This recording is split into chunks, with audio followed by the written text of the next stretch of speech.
प्यार आधा निभा के देख लिया। एक गीत के भी रचयिता हमार कुंदन भैया बानी, एक बार जोरदार ताली भैया गाती। भैया जैसन लिख देवे ले कोई भी गायक, हम पता ना कितना अच्छा गाइला और कितना खराब गाइला, लेकिन जितना भैया लिख देवे ले उहे निकल जाला भाव में, लोग के पसंद होता है। मतलब भैया के सबसे श्रेष्ठ जाता है में, हमारे दोनों में जोड़ नहीं है, हमारे में कुछ नहीं है।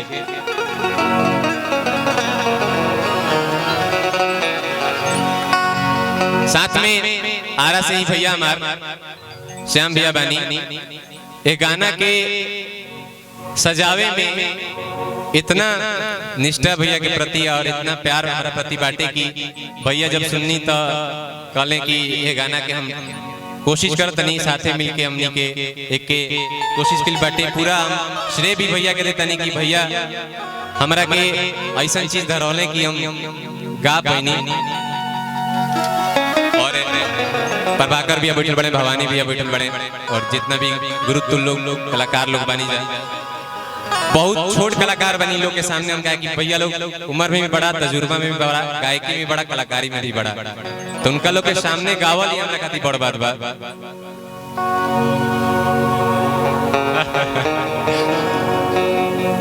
प्यार आधा हर रा रा रा रा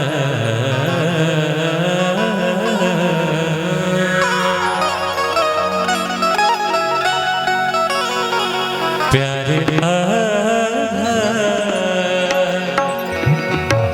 निभा के देख लिया, दर्द में मुस्कुरा के देख लिया।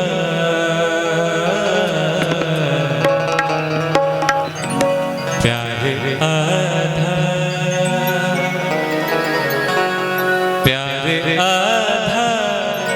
निभा के देख लिया, प्यार आधा निभा के देख लिया, दर्द में मुस्कुरा के देख लिया। प्यार आधा निभा के देख लिया। साथ में तबला पे प्रिंस भैया बानी, लेकिन ये गाना के जब दूसर का संस्करण बनल रहे फीमेल वॉइस में, तो जौन भैया बैठल बड़े सामने दिवाकर भैया तबला पे जोड़ करे रहे, एक बार जोरदार ताली दिवाकर भैया करती। आज तबला ना भैया अपन साथ के साथ बैठल बड़े। प्यार आधा निभा के देख लिया, प्यार आधा निभा के देख लिया, दर्द में मुस्कुरा के देख लिया। प्यार आधा निभा के देख लिया।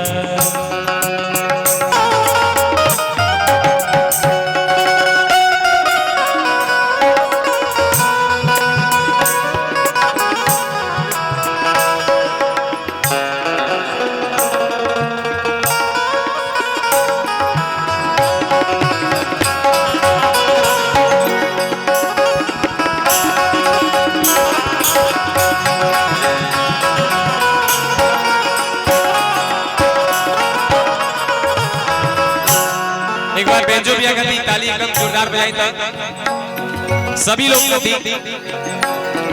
लास्ट अंतराम गाय ज्यादा समय नहीं के लिए भैया लोग भी, कई लोग भी ज्यादा टाइम लेते ही काजने का है। एक फेवरेट अंतरा हमारा एमे के, बाकी सब अंतरा प्यारा ही बा।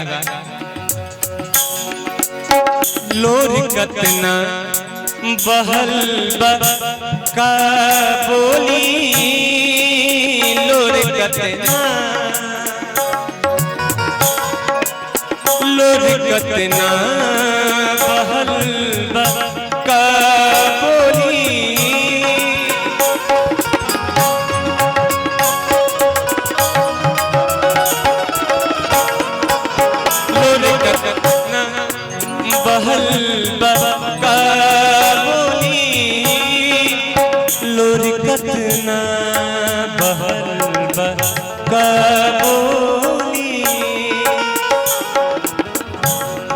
कतना बहल बा का बोली। राजेश भैया की तरफ से पुरस्कार बा। आरा से चल के भैया हमनी के लेके आइल बड़े, इतना बढ़िया तरीका से लेके बड़े कि जल्दी समय में पहुंचा दे भैया हमनी के। लोर कतना बहल बा का बोली, लोर कतना बहल बा का बोली। यार तकिया यार तकिया उठा के देख लिहा, यार तकिया उठा के देख लिहा। दर्द में मुस्कुरा के देख लिहा, यार निभा के देख लिहा। ज्यादा समय ना यही में एक और अंतरा जोड़े दे। ए अंतरा हमारा खातिर ना लिखल गी रहे, फीमेल वॉइस में रहे, लेकिन हम भैया से ये बात कभी खफा रही कि ए लाइन के हमके कहे ना मिलल, बाकी बहुत बढ़िया रहे हमरे भी। लोग धोखा के नाम पूछीता,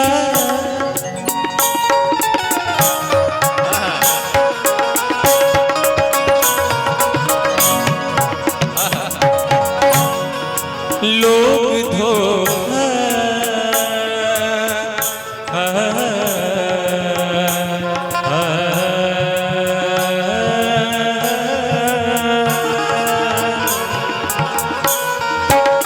लोग धोखा के नाम पूछीता, लोग धोखा के नाम पूछीता, लोग धोखा के नाम पूछीता। लोग अगर धोखा के नाम पूछी कि धोखा का होखेला, कितना प्यारा लाइन। दिल भैया चीर लेते हैं एकदम, मतलब कुछ भी बचता नहीं है इनसे। लोग धोखा के नाम पूछी तो आगे, लोग धोखा के नाम पूछीता, लोग धोखा के नाम पूछीता। नाम हमरे नाम हमरे नाम हमरे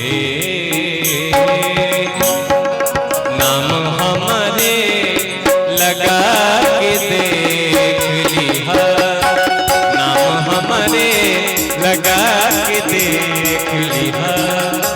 दर्द में मुस्कुरा के देख लिहा, दर्द में मुस्कुरा के देख लिहा।